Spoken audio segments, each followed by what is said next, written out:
అజారుద్దీన్కి మంత్రి పదవి ఇచ్చింది కాంగ్రెస్ ప్రభుత్వం. ఎప్పుడు ఇచ్చిర్రు? జూబ్లీ హిల్స్ ఉప ఎన్నికలప్పుడు వచ్చిర్రు.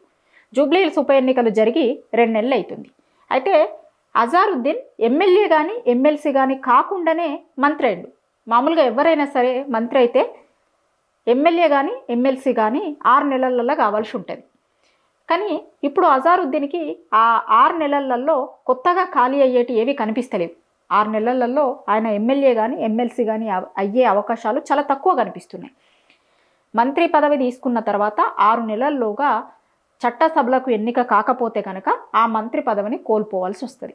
గతంలో కొంతమంది ఇట్లనే మంత్రి పదవులు తీసుకున్న తర్వాత చట్టసభలకు ఎన్నికైన వాళ్ళేమో వాళ్ళు కంటిన్యూ అయ్యారు, చట్టసభలకు ఎన్నిక కానోళ్ళు మంత్రి పదవి కూడా కోల్పోవాల్సి వచ్చింది. సో ఇప్పుడు అజారుద్దీన్ కూడా 2 నెలలు అయింది ఆల్రెడీ ఆయన మంత్రివర్గంలోకి వచ్చి ఆయన ప్రమాణ స్వీకారం చేసి. ఇంకొక 4 నెలలు టైం ఉంటుంది ఆయనకి. లెక్క ప్రకారం ఇంకొక 4 నెలలలో ఆయన చట్టసభలకి ఎన్నిక కావాల్సి ఉంటుంది. మరి ఇప్పుడు చూస్తేనేమో చట్టసభలకి ఖాళీలు ఏవి కనిపిస్తలేవు. అయితే ఎమ్మెల్యే అన్నా కావాలి, లేకపోతే ఎమ్మెల్సీ అన్నా కావాలి. గవర్నర్ కోట ఎమ్మెల్సీగా ఆల్రెడీ అనౌన్స్ చేసిరు, కానీ దాని మీద కేసు నడుస్తుంది. తీర్పు రాకపోతే కనుక 4 నెలలలో తీర్పు రావాలి, వీళ్ళకి పాజిటివ్గా రావాలి. రాకపోతే ఒక సమస్య.